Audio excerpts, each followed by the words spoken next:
Matamgi Manipuri Wari channel asibu tabiriba khwai pumnamakpu taramna okjeri. Ngasi sumahusagom Toungamba taramari suba tangkak amok puduna lakjeri punna taminarasi. Phamliba pulapto Sanathoida loini engkhalai. Ngamba lepkhatuna Sanathoi gilengjumda paiduna sofaduda mokfam thali. Sana gyantana phajana hayo. Sanathoi mamet uisinduna ngaihak wari do ningsingi. Aina pre-board exam thaba loiraga board exam gi preparation tawba matamdune. Mama ka papa ga room da wari sambado. Aina bongopam gena changakpada tahawani. Se ngasai bige tawraga kawre. Siso underground floor gi upodo da hapjelo. Thoiba envelope achowa ma Priya da bi. Priya sunok minumi pirakli badu lawi. Aduga mapuray bada nung sina yengduna. Tata, ay ko'y ichanupi say lay sabi pare ko. Ambungo say mana hayang wayang sinbihaw dun eh. Mangaw tiba sida karahal na di pa daw ni. Priya, nang nagkangdabay ni ko. Ay gitya to'y bisay ganyam taba ni. Ay ko'y na ne, luno daw ba sida panglanglang jaba ni ko. Wakaldo, pasana tahaning baydi. Mana ngaw ba si haladi, layriba pumba, mangonda loy ni kangaladaw ni. Matam kara din eh, kaya na layja kisanuda. Icha na lang na lay ba si, ay di, tamoy sa pili ba ni. Lang ba budi, lango ni. Mana pambada, manungkan mamiyaw ri si. Asini, ay na matasani si. Apabalambida ne, sisinakradi, matasani ngay oy dida, kay sukhaluno. Thongjin marumda lumaga tumin taramba Sanathoido kada brab changakduna phamliba mapabu konsili. Mamada machinga paisinduna.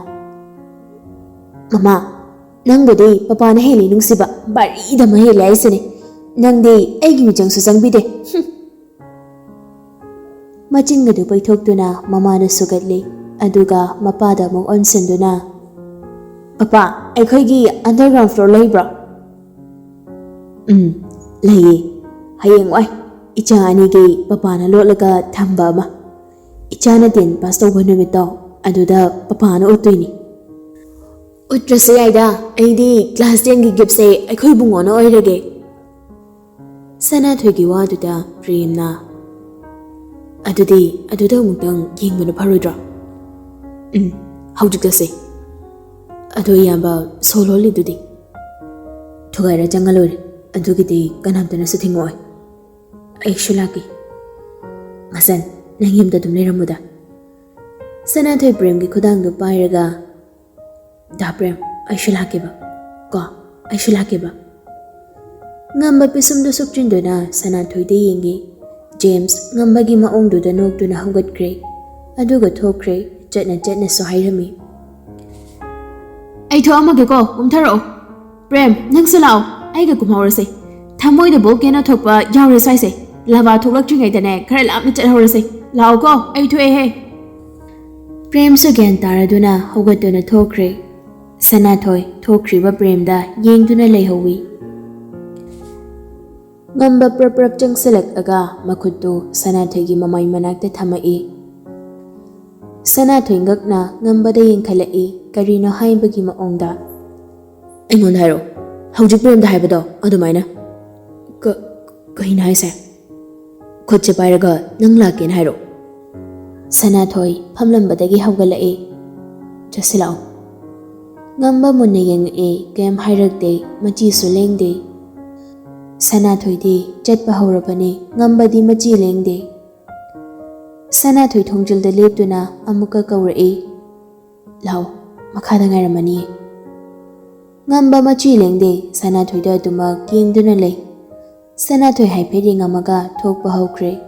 Istier kumthapam yorodu phawba ngamba lakte. Sanathoi matin do haifet paithokduna mathanta soli. Kari nupano siba kokla kedi layte. Aibo khudang amuk pairu khidro tawri siba. Amuk handuna kaada lai. Ngamba duma leptuna layrami. Jangsin duna mangde lepi. Aduga amok ngambada yeng makhada muk yeng tawduna law chelasi ngamba khumlakte tumin leptuna adumak lei Sanathoi ngambagi khudangdo haifet paiboi thingboi tawraga mamai non thaduna latli ai shalakdini tasilao ngamba haujiktada nokfet tawrai aduga magi khudang pairiba Sanathoi gi makhuto tapna paisilai aduga tapna hairi ai nang yam nungsi sana ai gi pakhum pi khiroidro chalasi ngamba khutu tapna thadorai aduga kumtharukduna marido Sanathoi gi yumda lai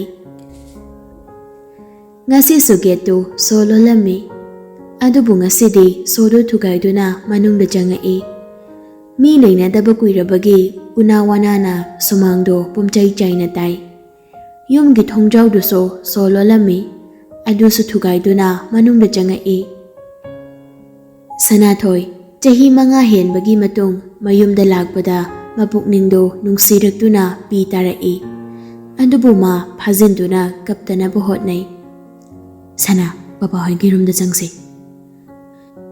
Sanathoi na chingduna marido thoibo hoigi rumda lai lairiba pot singdo hana leiba mafamda machi lengda lairiba pomba uful khara thange thoibagi ka changakpadadi mayamdo haifet ngakna amaga yingnei betu mi hiplambagi mami tai bed setu uful thangde adubo motpadi khara motle maridu akoibada koilei leiduna yingi upo ani leiribadugi karaktagi premna syringe ama pothorai iyamba syringe ne ngamba changsanduna yingi syringe to manung chotli ikui dana sijinaramba male sijinaba kuidriba maline sina haibadi mafamsida mi maleirambagi maongni ne Mane, ado underground dugi thongthise.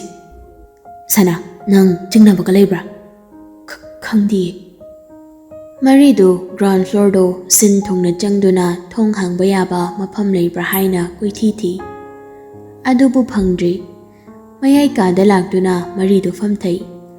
Sanathoi haugatuna chatki tawbaduda premna. Thoi, kaidana?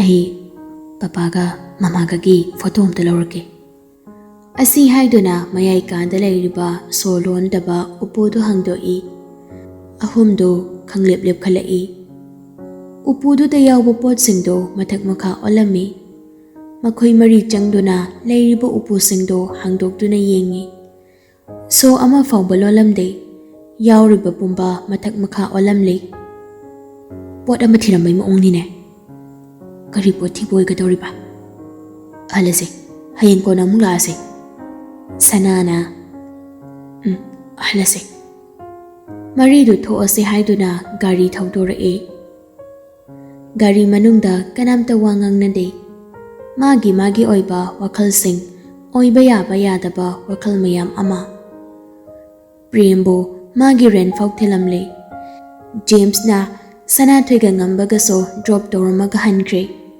Anido tumin changnarai Sanathoi do stair da kadabe chumna changkhige tawbaduda ngammana khudang du pharaga kaidano kitchen da changugi kaidoba ini hoina tawbado yawsaluge ngak patharo yawrano yani adum yawruge ai thanda kada laibado tale ai gale rusila asi haiduna khudang do pairaga mathakta ka khalai library room da changai anido Sanathoi kem hairakte ngambasu khudang du thadokte anidu changsanduna sofa amada famthai ngamba Sanathoi de yingduna nungsina gaurai sana kamningadi kapo tamcha sangbige ai kapoi kapayade ai leiri nungai ta batongnuko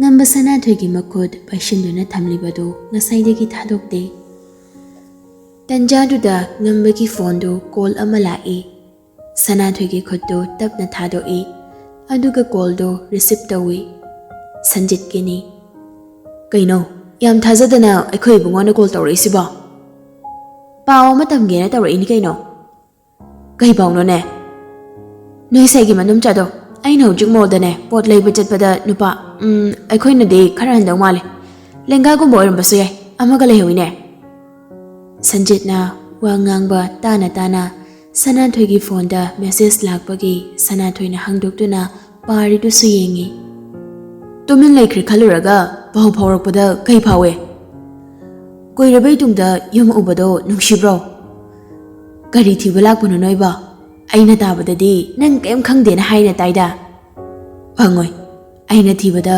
phanglamdrabani Manum kaline chahi manga hela faw haidoktiye Ngammana Sanathoi gi makhutagi phone du fat lauki Sanathoi de message du ahan badu dai hena pandribani Mathang paisilakpaduda phone du da yengba khakni Ngamba nakongda thamliba phone du da amuk onsinduna Bye ai horing hak leraga torke Phone du fatka e aduga Sanathoi do onsinduna Kana no jigeda Sanathoi ngambada tingak yengduna icham na khumla e Khangdi kari hairino amta yengi aduga khangbasu yai Yengurano Angang say phone pahin beadre Lona nupaga koiram daw male ai chingnare ko Kai ba Phone pahalare hai ba Adum paige asengwe koiraba natraga thainagi haujuk pau phongnei ra Sanathoi nungairamdabagado ngaihaktuda loi mangkhri Ahoi koire aduna phone do piro Sana henmandro dude Ai thamoi da ayona gi tawi ko Ai laina ga wari sana duine Ai gi dei sao Talla di saurno college toina saro Sanathoi machindu khara paithokduna phammi ngamba nokmi Sanathoi na pairi du yengi aduga fuk hawgala Sanathoi ngamba da yengkhala kaida chatoino ngamba phone ani do pocket ta hamchin na Aigi baukum say bibi wiyadrabanina baukum piba ngamgadabi ama oina thiurage Sanathoi shwai lawi wakhaldude sukhali laina na haibadu chume atopa nupi yingjikini haibadu aidi kamai tawdeba marai gudo tali tawduna chimbal thongna mu hairi aidi ngamba sakfamdo ichamna andumak khomla Nangdi bokum supidana Biba ngamgadabi thiru doide Sanathoi mapokning nungsiduna mapi tarai Mamai non thaduna sut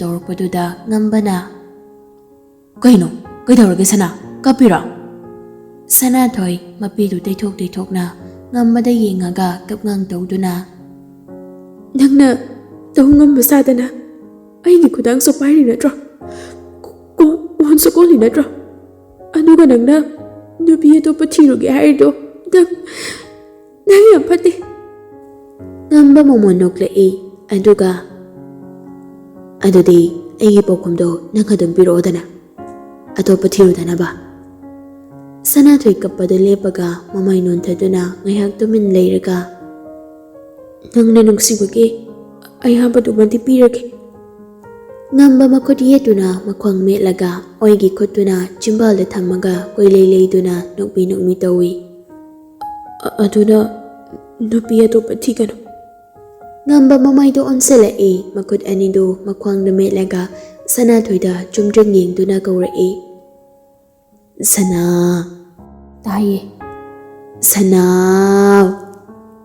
taye mi ayam sauni kamai tawne Sanathoi ngambada ngakni ngai kahigeno nangna aise nangonda pura ngawhalise singni khum aina kai thorage haise ikaidraba nangaingonda ikaidre kuhire adudi aina ngamta khongedana Sanathoi lepambadai khongkap ama maning hali yaroi nabuka to yam phattaba ichalage Chalo, aina kadawiyang threaten tawano.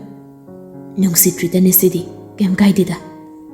Ado phone do piro. Yaroi, aina bayar daune. Nangi ahanwa malay bira daune. Kar layarka. Sanathoy mamay onthokduna lepaga laikre. Ngamba nokmi tawduna Sanathoy na lepliba adomda khongkap ama khara laurap thangzilai. Sanathoy ingak na khongkap ama handoi. Ngamba na amukso changsilai. Sanathoy amukso halli. Hanna machinda ngangboy sonboy tawduna hai. Kay no ngawraba. Ngamba handak mukti changsilakdri. Thanda duna layriba Sanathoy gi makutto tapna lamakduna pairei. Sanathoy di tingak ngamba de yingai. Second khara yingamaga makutto satokna bahotnai. Adubu ngamdre, ngamba na ngamhandre. Ngamba na yam serious oiba maongda Sanathoy di yingduna.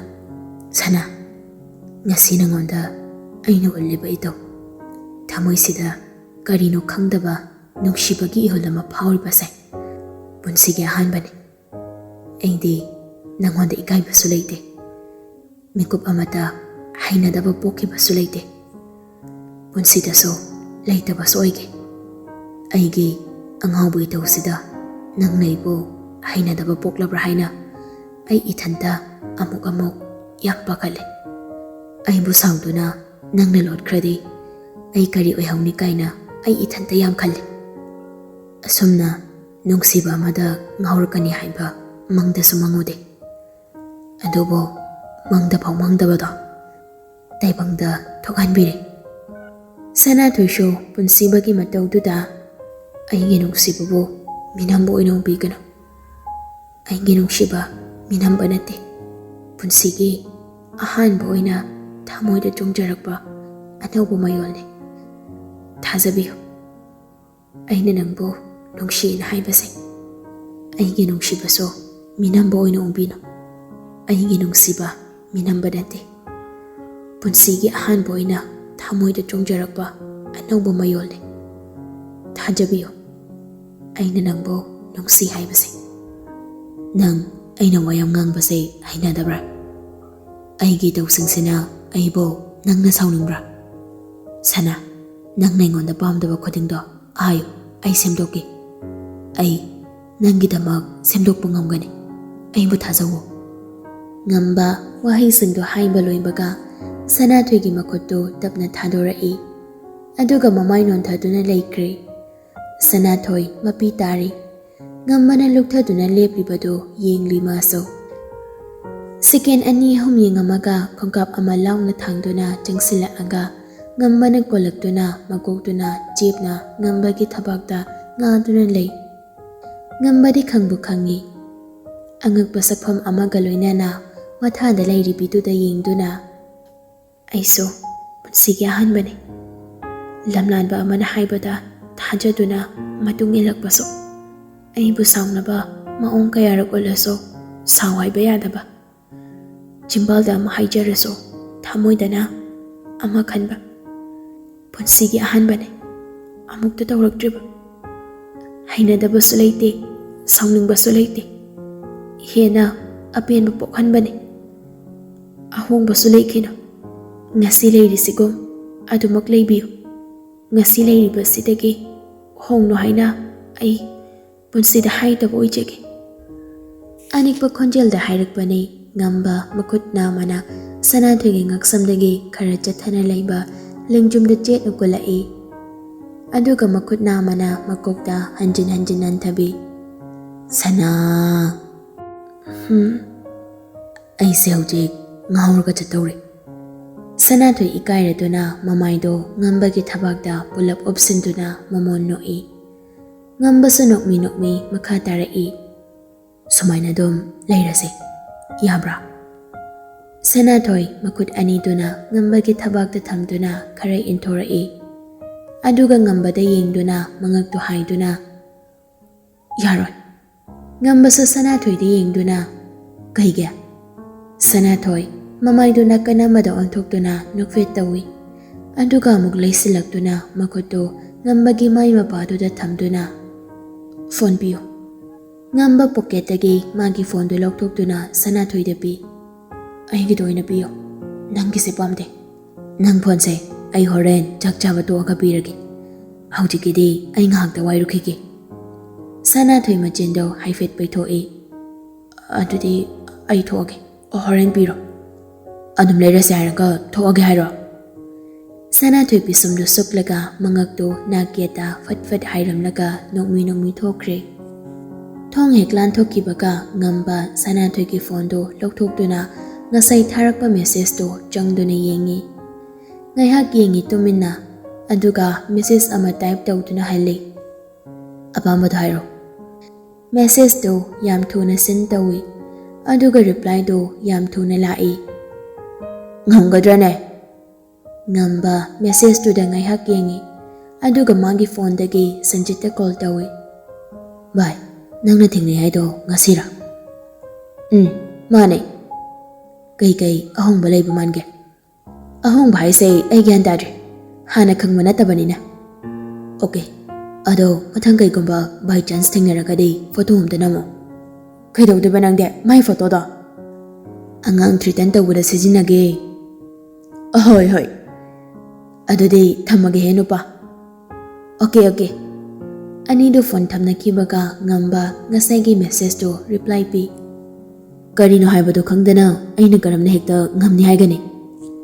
Handakti message do delivered ti tawi aduga sindi tawde. Message ki reply ngai bo oina magi phone do dai Prem ga James kada Sanjitna Binado Delhi da thingnei highway matang du khanghali. Minute 10 muki matung magi phone do ring lai. Mani gi call ni. Phone do paikhatuna nakong da thammi. Ba. Kaino ma leire. Kaino ba? Aina haibado yengaba. Yenge. Kamai tawrage. Hospital da aribam thoibagi death record leite. Adugi mahot moina leite haina hairiba numisida hospital dagi discharge tawkina hairi. Aduga amana operation su tawdi. Chumme. Tha ani dima koma da leirame. Adubu pharaga discharge tawkisini. Tanjanu da message tugi reply oina video masula e. Hangdokduna changage yengi.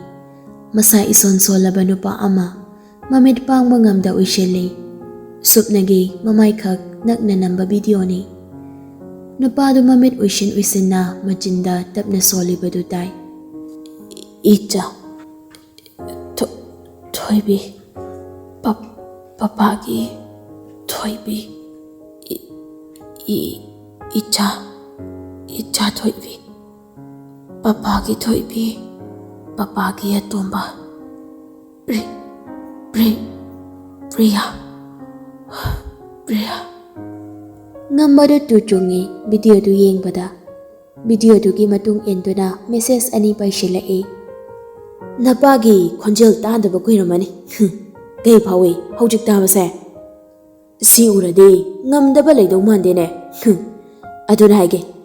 Napana underground ne lona thamba upudo aingonda piu. That's all.